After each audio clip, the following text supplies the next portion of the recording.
Olá, turminha do quinto ano. Estamos aqui para mais uma aula de matemática, esperando que todos estejam bem e atentos para a nossa aula, viu? E para a nossa aula de hoje, nós vamos falar sobre medidas. Vamos determinar aí a diferença entre algumas medidas. Vamos verificar o que são medidas não padronizadas e medidas padronizadas. Vamos lá para a nossa aula, não é isso? Para começar essa nossa aula, né, nós vamos especificar aqui qual é nossa habilidade de hoje. E a habilidade seria 14. Medir e estimar comprimentos, incluindo perímetros, utilizando unidade de medidas padronizadas, mais usuais, valorizando e respeitando a cultura local. Para ficar melhor, vamos melhorar esse estudo, né? Estudando mais profundamente a habilidade 14.1, que é medir comprimentos com unidades de medidas padronizadas e não padronizadas, né? Vamos determinar quais são essas medidas que nós podemos usar e classificar como padronizadas, e medir e utilizar e classificar como não padronizadas. Vamos lá. Temos o seguinte, medida não padronizada. Quando se falar em medida não padronizada, a gente requer voltar um pouquinho bem antes no passado, né? Bem antes, porque foi onde começaram a surgir as primeiras ideias de medida. Aliás, se desenvolveram as ideias iniciais que já existiam, né? Então, é todo um processo de desenvolvimento para chegar até as medidas que nós temos hoje. E eu trouxe para vocês o seguinte, ao longo da história da humanidade, as unidades de medida eram criadas e adaptadas de acordo com a necessidade dos povos. Nós tínhamos muitos povos da antiguidade, os egípcios, mesopotâmicos, gregos, e aí vai. Nós temos o seguinte, muitas dessas medidas eram realizadas baseadas em partes do corpo. Então, os povos antigos, eles criaram a ideia de utilizar partes do nosso corpo, padrões do nosso corpo, para servir como moldes de medida. E, sendo assim, eu trouxe para vocês uma das civilizações bem antigas, né? Os egípcios, que se caracterizaram pela sua arquitetura, né? A arquitetura na forma que nós conhecemos das pirâmides, que eram imensos sólidos geométricos, né? Mais exatamente as pirâmides formadas aí por blocos de pedra, imensos e pesados, né? Que até hoje nós imaginamos que a tecnologia naquele tempo não era evoluída e eles não tinham maquinário que pudessem levantar essas pedras e fazer com que elas fossem empilhadas, formando as pirâmides. Mas eles eram muito astutos, inteligentes e construíram, através dos materiais que tinham máquinas para fazer isso. E, para tudo isso acontecer, era necessário que fossem feitas medidas, né? Eles tinham que criar estratégias para medir o tamanho dos blocos, os pedaços de madeira, viu? Quanto de espaço eles tinham que utilizar nessas construções. Então surgiu a seguinte ideia, uma das unidades de medidas que eles utilizavam na época era chamada de cúbito ou côvado, né? A menção do cúbito ou côvado, que onde a gente ouviu falar, né, está descrito até na Bíblia, né? Cerca de 4.000 anos atrás já se falava, e os relatos, né, de alguns textos antigos manuscritos antigos que foram encontrados, relatam falam do cúbito e do côvado, viu? Dentro de uma unidade de medida.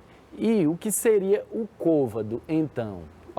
O côvado seria o seguinte, o nosso braço possui ossos aqui, o nosso antebraço, o cúbito, não é isso? E o cúbito, ele seria a medida que nós teríamos aqui, a ponta do dedo médio até o cotovelo, viu? Para chegar ao côvado. Então, o côvado, ele seria a medida que vai, ó, da distância do dedo médio até o cotovelo, viu? Então, esse seria um côvado. Ah, professor, eles pegavam o braço dele e aí iam fazendo as medidas. Aqui eu tenho um côvado, aqui eu vou ter outro côvado. Era mais ou menos isso. Só que eles não utilizavam diretamente o cotovelo. Inicialmente, eles pegavam a medida do cotovelo e esculpiam um pedaço de pedra que determinava exatamente o tamanho dessa dimensão, que ia da ponta do dedo até o cotovelo. Eu fiz isso, peguei uma tábuazinha, né, e medi exatamente, ó, o que seria o côvado correspondente ao meu braço. Então, ó, essa medida seria aqui o meu côvado. Então, eu poderia pegar aqui e dizer, ó, quando eu medir aqui, vou medir aqui a bancada, pegar aqui a bancada e eu tenho aqui um côvado, viu? Aqui eu vou medir novamente, aí eu vou ter aqui, ó, novamente aqui, ó, um côvado e completo aqui, ó, vou ter aproximadamente um côvado e meio. Então, era mais ou menos dessa forma que eles faziam as medições, viu? Eles utilizavam-se de um referencial, que seria um padrão de partes do nosso corpo. Aqui utilizou a parte do nosso braço, né, isso, para chegar a essa unidade de medida não padronizada. Temos o seguinte também, eles utilizavam uma unidade de medida bem conhecida por nós, que seria, no caso, o palmo, né? Ó, o palmo. E o palmo, ele seria indicado através de uma linha reta que sairia do polegar até o dedo mindinho, viu? Então, nós teríamos essa utilização de referencial da mão como o palmo, que é medida pela distância em linha reta do polegar ao dedo mindinho. Exatamente isso. Então, são duas medidas não padronizadas que eram utilizadas pelos povos antigos. Nós temos o côvado, é isso? Ou o cúbito, como queiram chamar, que seria uma medida que vai de onde? Da ponta do dedo médio até o cotovelo, e o palmo, uma linha reta do polegar até o dedo mindinho. São medidas não padronizadas, né? Depois nós vamos ver a importância de padronizar essas medidas para ficar melhor o nosso entendimento sobre as medidas. Visto isso, né, nós temos o seguinte, como nós vimos no início, tudo partiu da necessidade do ser humano medir para construir. Assim sendo, o ser humano tinha a si mesmo como referência e continuou usando padrões de determinadas partes do seu corpo. Foi assim que surgiram novas medidas, continuou usando o corpo. Então, ó, além do côvado e além do palmo, nós teríamos o pé, né? O pé, que eu usei muito na minha infância, quando a gente ia jogar futebol e tinha que fazer as traves colocando ou chinelos ou tijolos para a gente determinar o tamanho das traves, viu? Nós temos aqui, ó, passo também, bastante utilizado pelas crianças quando vão determinar um espaço entre um espaço que eles querem utilizar, viu? Nós temos aqui a polegada, que é uma unidade de medida que a gente vê muito falar nos monitores de TV. Uma TV de 32 polegadas, de 40 polegadas, de 55 polegadas. Então, seria a medida, ó, polegada. E nós temos a jarda. A jarda não é uma unidade de medida não padronizada, conhecida aqui por nós, viu? Não é muito conhecida, não. É utilizada pelos norte-americanos. Nos Estados Unidos, eles utilizam bastante essa unidade de medida. Seria o quê? Ela seria equivalente ao quê? A medida da ponta do nariz até o polegar. Então, essa medida, viu? Dessa forma. Essa medida, ela corresponde à jarda. Tudo bem? Então, vamos lá. Ficando claro que nós temos várias opções de unidade de medida, né? não padronizada, eu posso até afirmar o seguinte, ó. Eu vou ter aqui uma caneta. Se eu utilizar essa caneta, ela é uma medida não padronizada? Claro que sim, né? Posso pegar a caneta e começar a fazer as medições, determinar aqui o tamanho da tela do computador, viu? Aí eu posso chegar através de utilização da medida da caneta como unidade não padronizada. Vamos lá. Continuando, nós temos a importância de padronizar as unidades de medida. Eu trouxe uma situação aqui para a gente tentar compreender, né, por que foi importante padronizar essas unidades de medida, viu? E é uma situação bem comum. Como eu disse, eu vivenciei essa situação na minha infância. E nós temos aqui, ó,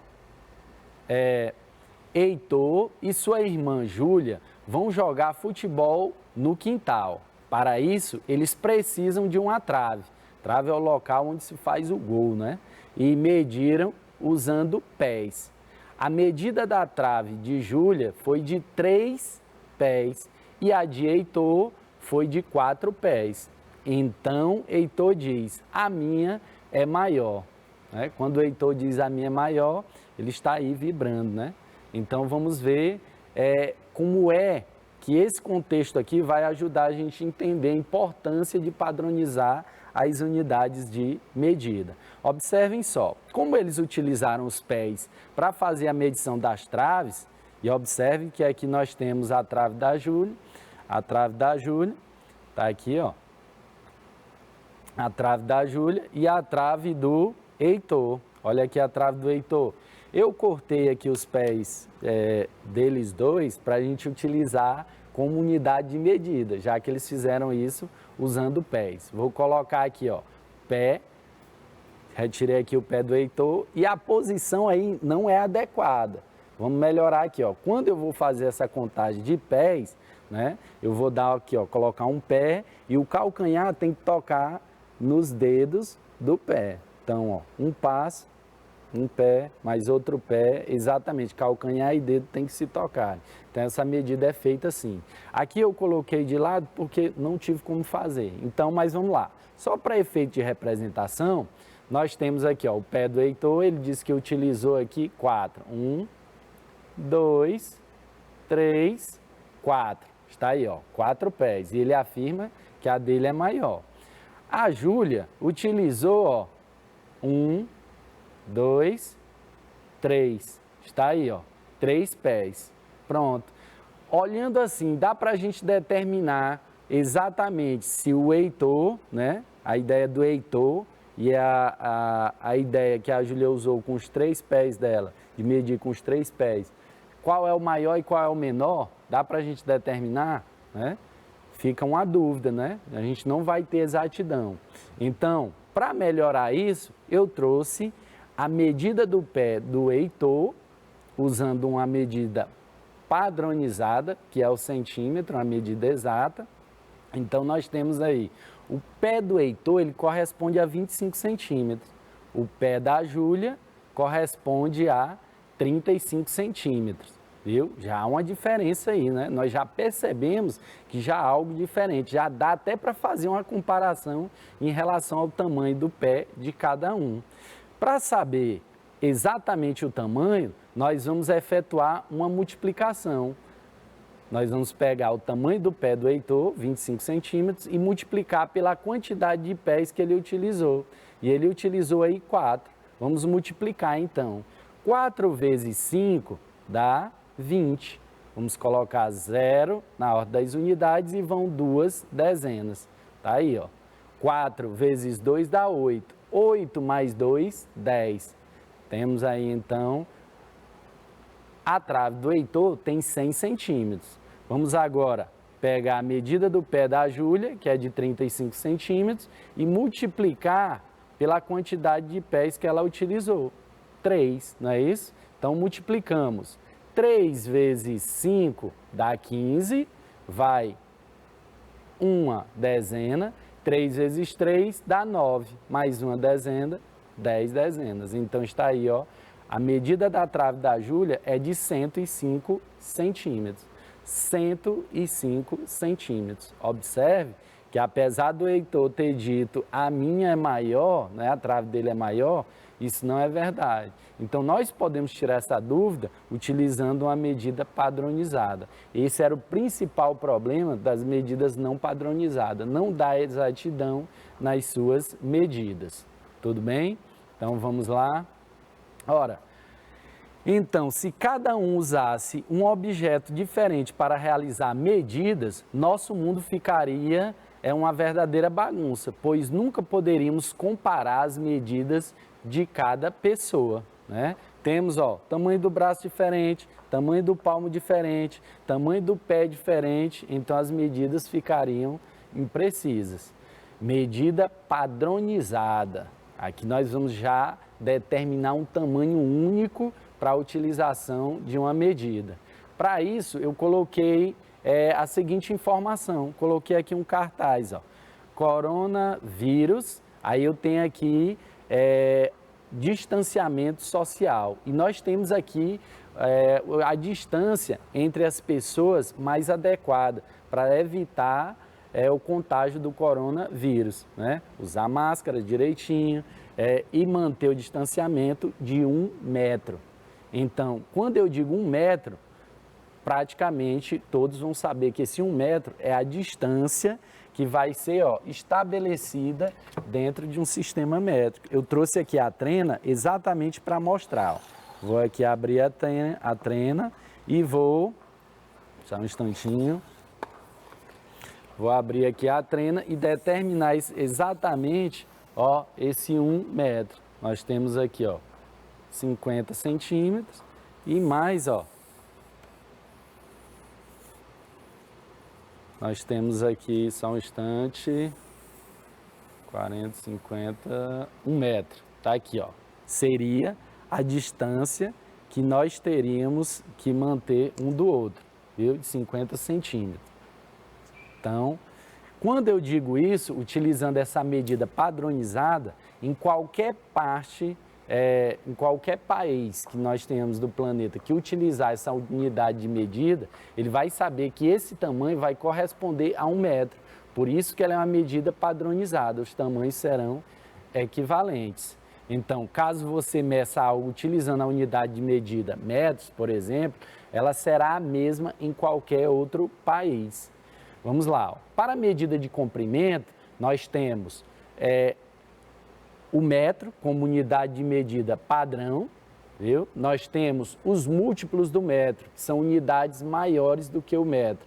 No caso aí, seria o quilômetro, o hectômetro, o decâmetro. E as unidades menores, que seriam os submúltiplos, decímetro, centímetro e milímetro. Tudo bem?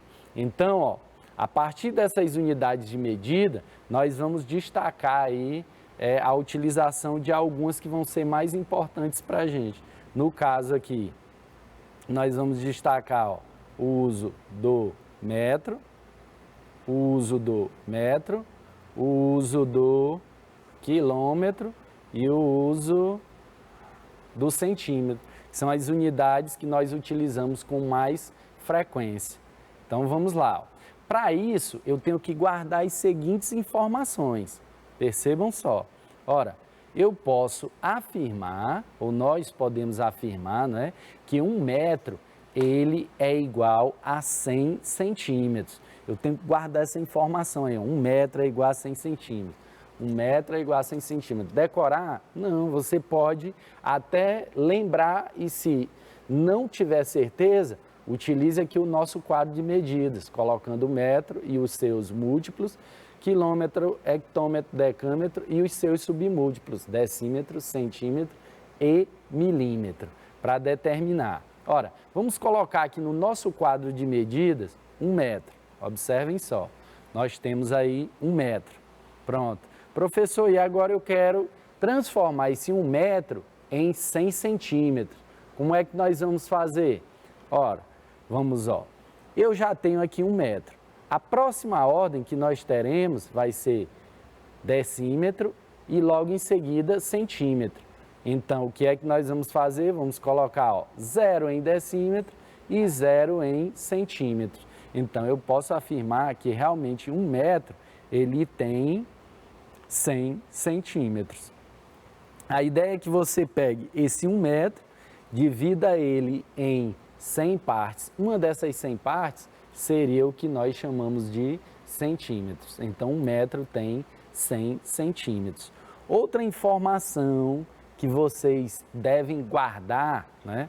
Devem guardar é a seguinte, em relação ao quilômetro. Então, podemos afirmar que o quilômetro, ele corresponde a 1000 metros, viu?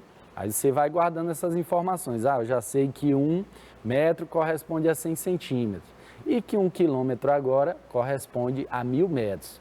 Então vamos lá, vamos perceber como é que funciona isso no nosso quadro de medidas. Novamente colocamos lá a unidade de medida padrão, até destaquei ela aqui em verde, tá aqui ó, destacado em verde, e aí nós temos os seus múltiplos, que seriam quilômetro, hectômetro, decâmetro. E temos os submúltiplos, decímetro, centímetro e milímetro. Vamos agora ó, identificar aqui 1 quilômetro. Temos aí 1 quilômetro. Percebam aqui ó, que 1 quilômetro está a 1, 2, 3 ordens do quilômetro, até chegar a metro. O que é que nós vamos fazer aí? Ora, nós precisamos aí acrescentar zeros até chegar em metro. Nós temos, ó, vamos colocar 0 em hectômetro, 0 em decâmetro e 0 em metros. Essa é apenas uma das estratégias que nós podemos utilizar para transformar a unidade de medida em outra. Nós poderíamos multiplicar. Professor, eu tenho se corresponde a 1000 vezes o valor, então posso multiplicar esse 1 quilômetro por 1000. 1 vezes 1000 dá 1000 metros. Se eu tiver 7 quilômetros, 7 vezes 1000, 7000 metros. Aqui é apenas uma estratégia. Com certeza, os nossos professores eles vão colocar outras estratégias que vocês possam utilizar também. Continuando, vamos ver se a gente consegue aplicar essas ideias principais que nós encontramos. Eu trouxe a seguinte situação. Nós temos aqui a pediatra e ela está determinando a altura do garotinho. E observe que a medida foi determinada. Então, podemos perceber que a altura do garotinho é de 1,30 m, né? Tá lá ela medindo e ela determinou que a altura dele é de 1,30 m. Mas eu poderia questionar o seguinte, ora, mas qual seria a altura do garotinho em centímetros? Né? Nós já temos a altura dele em metro. Agora nós queremos a altura dele em centímetros. Ora, para isso, basta que eu transforme de metro para centímetro. Vamos ver como é que isso funciona. Vamos ver se a gente consegue realizar essa transformação. Uma das opções, né, como eu disse, são apenas estratégias. Uma das opções que nós temos como estratégia é utilizar o nosso quadro de medidas. Eu vou colocar aí ó, o metro como unidade de medida padrão. Está aqui o metro, viu? Como unidade de medida padrão. Vou colocar aqui as unidades que são maiores do que o metro e as unidades que são menores do que o metro. Tá ok? Então vamos lá. Ora, vamos posicionar 1,30 m dentro desse nosso quadro de medidas. Vou colocar aqui, ó, 1 metro, viu? E vou colocar aqui os 30 centímetros. 3 decímetros, 0 centímetros, tá aí. 1,30 m, viu? Percebam que a minha leitura, ela também ajuda muito a fazer essa transformação, viu? Como nós vamos perceber, eu tenho 1 metro e 1 metro, ele vai corresponder a quantos centímetros? Se eu lembrar lá do que nós falamos, 1 metro, ele corresponde a 100 centímetros. Mas vamos lá, continuamos aqui, ó. Temos, pronto, eu vou perceber que onde eu tenho metro, eu tenho uma vírgula. Essa vírgula ela determina quem é o inteiro no número. Então, ó, eu vou deslocar essa vírgula até chegar a centímetro. Para isso, ela vai passar por decímetro e depois chegar em centímetro. Vou retirar essa vírgula e colocar ela em centímetro. Ó, retirei a vírgula de metro e vou colocar ela agora em centímetro. Percebam que a leitura agora mudou totalmente. Nós tínhamos 1 metro e 30 centímetros e quando eu retiro a vírgula e coloco ela em centímetro, eu tenho um número inteiro aí, 130. Ou seja, eu tenho aí um número com 3 ordens, unidade, dezena e centena. 130 centímetros. Ora, 130 centímetros. Olha aqui onde parou, ó, em centímetros. Então, nós temos aí 130 centímetros. Outra forma de calcular, né, essa transformação seria eu pegar aqui 1 metro e 30 centímetros e multiplicar pela quantidade de vezes que eu desloquei a minha vírgula. Aí eu percebo o seguinte, ó, eu coloquei as setas aqui, elas estão indicando. Aqui nós temos uma vez, então é como se eu tivesse deslocado aqui, ó, 10 unidades e aqui mais 10 unidades até chegar a centímetros. E 10 vezes 10 é igual a 100. Isso significa dizer, ó, que isso aconteceu 100 vezes, né? Tanto é que o meu inteiro, 1 metro, ele dividido em 100 partes, uma dessas partes corresponde a centímetro. Então, isso aconteceu 100 vezes. Basta que eu multiplique por 100. Quando eu multiplico 1 metro e 30 centímetros por 100, ou 1 inteiro e 30 centésimos por 100, eu obtenho 130. Então, nós temos aí 1 metro e 30 centímetros é igual a 130 centímetros, viu? A nossa ideia para as transformações de unidade de medida, utilização de medida padronizada e não padronizada, eram essas. Para a nossa aula de hoje, está aí o conteúdo de medidas, viu? Mais precisamente, medidas de comprimento com medida padronizada e medida não padronizada. Por hoje é só, um forte abraço em todos e até a próxima.